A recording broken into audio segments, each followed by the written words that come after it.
Manjusri, what is the reason the guiding master emanates from the white curl of hair between his brows a great light that shines everywhere?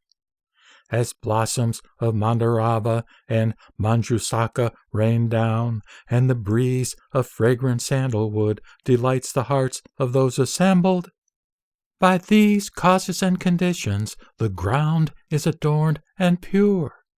Within this world the earth quakes in 6 different ways. The fourfold assembly rejoices together, their bodies and minds enraptured by this unprecedented experience. The lights from between his eyebrows illuminates lands to the east, 18,000 in number, causing them to shine like gold. From the Avicii hell up to the summit of existence, in each of the worlds, living beings in the 6 paths can be seen.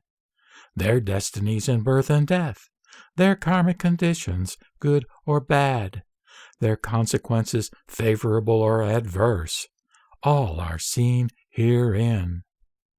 I further see all the Buddhas, the sage lords, the lions, expounding sutras of utmost subtlety and wonder. Clear and pure are the sounds of their soft, soothing voices as they teach the bodhisattvas in countless millions of kotis. This pure sound, profound and wondrous, is heard with joy and delight, as each in his own world teaches the proper Dharma. Through varying causes and conditions, using countless analogies, they elucidate the Buddha Dharma to awaken living beings. To those who have suffered and grown weary of old age, sickness, and death, they expound nirvana, which brings all suffering to an end. To those who have blessings, have made offerings to the Buddhas, and have resolved to seek the superior Dharma, they expound the path of Pratyeka Buddhas. To disciples of the Buddha who have followed various practices of unsurpassed wisdom, they expound the path to purity. Manjusri, while staying here, I see and hear such things as these, and thousands of kotis more, which, numerous as they are, I shall now describe in brief. I see in other lands bodhisattvas as many as Ganges sands, through various causes and conditions, seeking the Buddha's path. Some practice giving gifts of gold, silver, coral, pearls, mani jewels, giant clamshell, carnelian, diamonds, and other gems, servants and chariots, jeweled palanquins and carriages. They offer them with joy, dedicating the merit to Buddhahood, and vow to attain that vehicle foremost in the 3 realms, praised by all the Buddhas. There are bodhisattvas giving jeweled carriages drawn by 4 horses, splendidly adorned with rails and floral canopies. I also see bodhisattvas offering their own flesh, hands, feet, even wives and children, in quest of the unsurpassed path. Moreover, I see bodhisattvas joyously giving away their heads, eyes, and entire bodies as they seek the Buddha's wisdom. Manjusri, I see kings traveling to Buddha lands, asking about the unsurpassed path. They forsake their lands of pleasure, their palaces, ministers, and concubines, then shave their beards and hair, and clothe themselves in Dharma robes. Sometimes I see bodhisattvas becoming bhikshus, living alone in quietude and delighting in reciting sutras.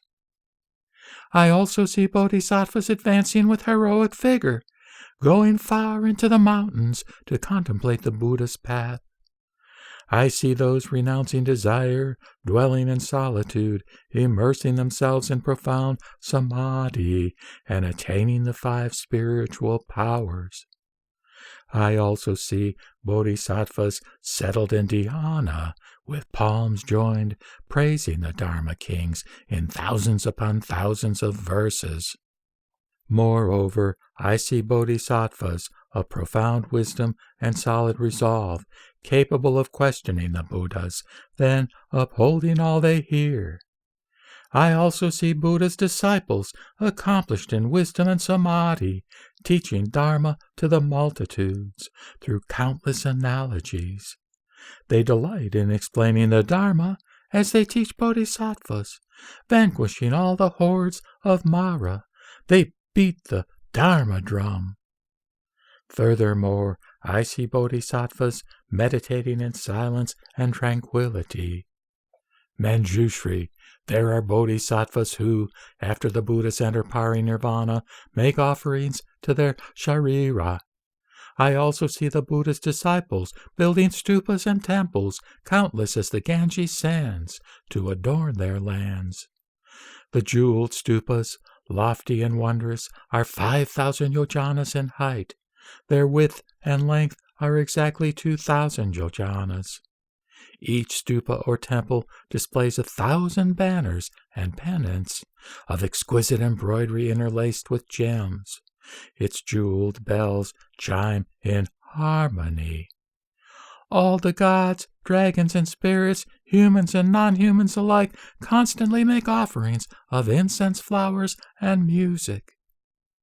Manjusri, all the Buddha's disciples adorn the stupas and the temples as an offering to the sharira.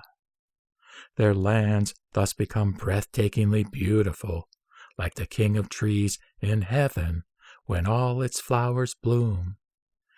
The Buddha emits a single ray. I and all in this assembly see many kinds of special wonders within those lands. The Buddha's spiritual might and wisdom are most rare. Emitting a single ray of pure light, they illuminate countless lands. Seeing this, we have all experienced what we never had before. Manjusri, disciple of the Buddha, I hope you will resolve the doubts of the assembly. The fourfold assembly gazes with joy upon you, O humane one, and me. Why is the world honored when emitting such a brilliant light? Disciple of the Buddha, please answer and resolve our doubts so we may rejoice. What benefit will accompany this brilliance put forth by the Buddha? Does the Buddha intend to relate the wondrous Dharma he attained as he sat at the site of awakening? Or does he intend to confer predictions upon us? He reveals the Buddha lands, purified and adorned with many treasures. He also makes the Buddhas visible. Such visions never come of trivial conditions. Manjusri, you should know, the fourfold assembly, dragons and spirits, gaze upon you, O humane one, hoping to hear your explanation. At that time, Manjusri addressed Bodhisattva Mahasattva Maitreya and all the other great beings, saying, Good men, as I ponder, the Buddha, the world-honored one, is about to teach the great Dharma. Let fall the great Dharma rain. Blow the great Dharma conch. Beat the great Dharma drum, and proclaim the great Dharma principle. Good men, in the past, in the presence of the Buddha, I have seen such auspicious signs. Having emitted this light, the Buddhas have taught the great Dharma. Therefore, you should know that the emanation of light by the present Buddha is the same. Wishing to enable living beings to hear and understand the Dharma, which is difficult for everyone in the world to believe, he displays these auspicious signs.